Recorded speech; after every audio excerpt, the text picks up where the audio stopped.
did Facebook become part of a geographic controversy? We're going to map out the answer to that in today's edition of CNN Student News. Hello, everyone. I'm Carl Azuz. Missile tests, nuclear plants, accusations, and denials. All part of the rising tension between several Western nations and Iran.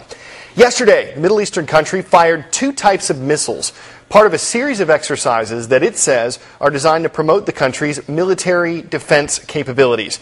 Those tests are expected to go on for the next 10 to 11 days. The missiles fired yesterday are short range. Iran is scheduled to test a long-range missile today. All of this comes after Friday's announcement that Iran is building a uranium enrichment plant.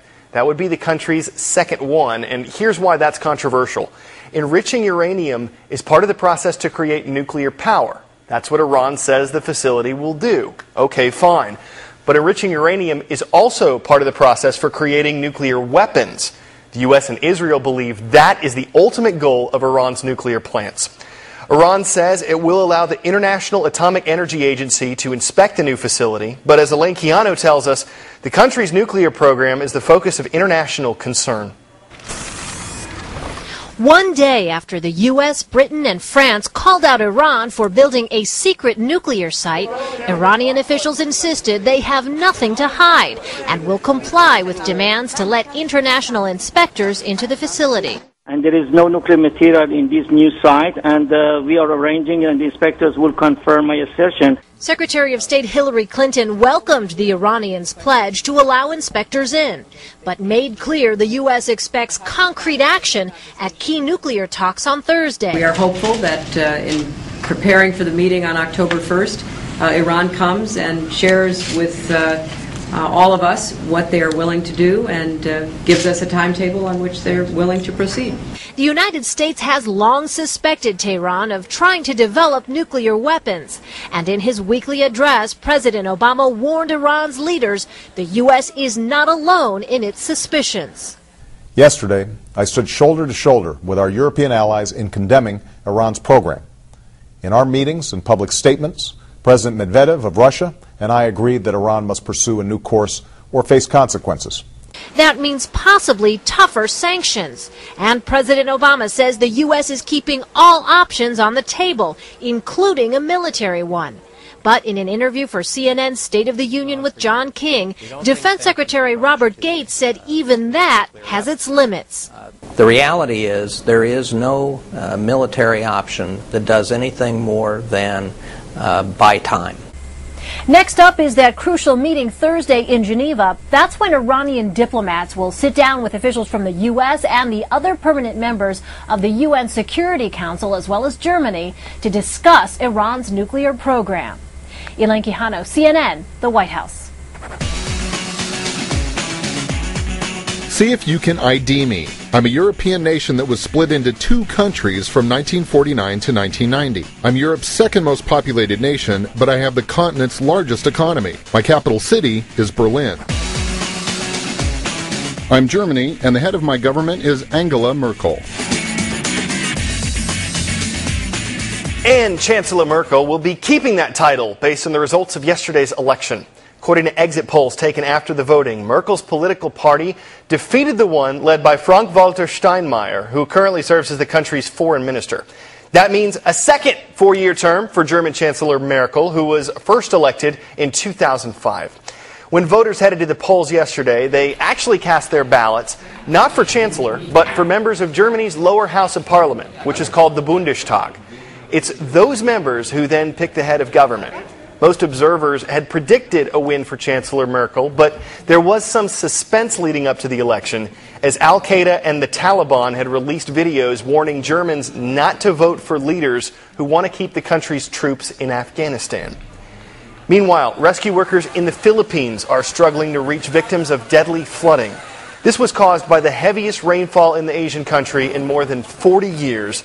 The severe weather claimed at least 75 lives, although some officials have said it's hard to determine the exact impact of all this because so many roads were left impossible to pass. You can get an idea of that by these pictures.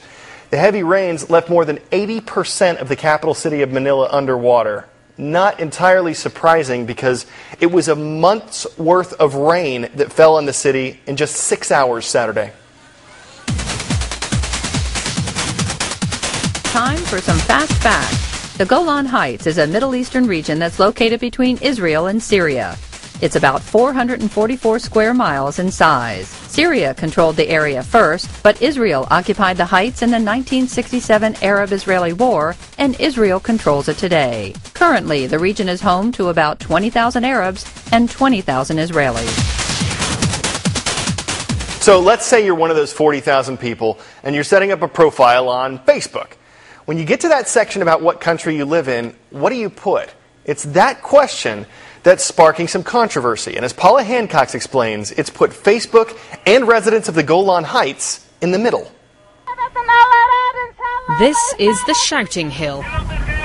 Before mobile phones and the internet, this is how Druze families split between Syria and the Golan Heights communicated. But times have changed. Behind this fence is Syria. Where I'm standing right now is Israeli-occupied Golan Heights. Now, this border has been disputed for more than 40 years. And now Facebook has found itself caught in the middle. The social networking site up until recently followed international consensus, designating the Golan Heights as Syria. The Golan was captured by Israel in 1967 and has been considered occupied territory ever since. But pro-Israel website Honest Reporting started a campaign to add an Israeli option, a campaign, it says, that's non-political. You know, it's totally possible that someday in the future the Golan will, change hands, go to Syria. It's not really what this campaign was about. Ofri Bazaz lives in Odem in the Golan Heights and always kept her country of origin blank. Thanks to Facebook, she now has the choice of Israel or Syria. Odem, Israel. Woo! Ofri's happy, but her neighbours in this Druze town of Majd al-Shams are not. They consider themselves Syrian under Israeli occupation. Shopkeeper Sakur Abu Subit thinks Syria should be the only Facebook option. We fought against all the occupiers. We fought against the French for our freedom as well as against the Turks. Here we will never give up our Syrian citizenship.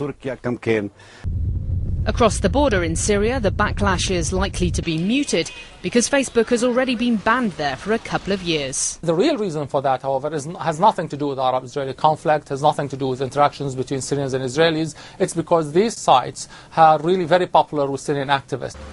The Israeli-Syrian fight for the Golan Heights is 42 years old. The cyber war has only just begun. Paula Hancock's CNN in the occupied Golan Heights.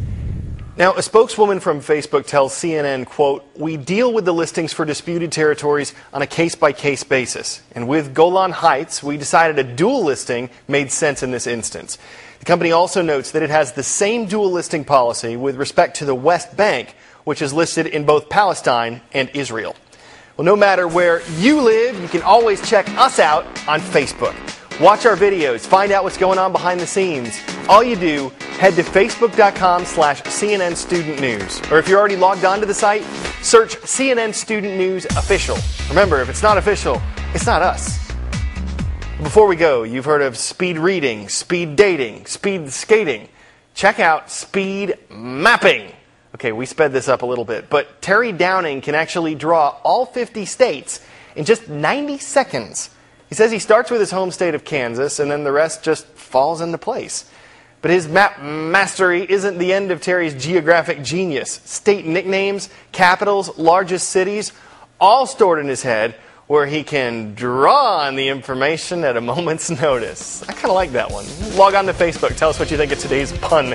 CNN Student News returns tomorrow. Have a great day. Hope everything goes well for you, and hope to see you then.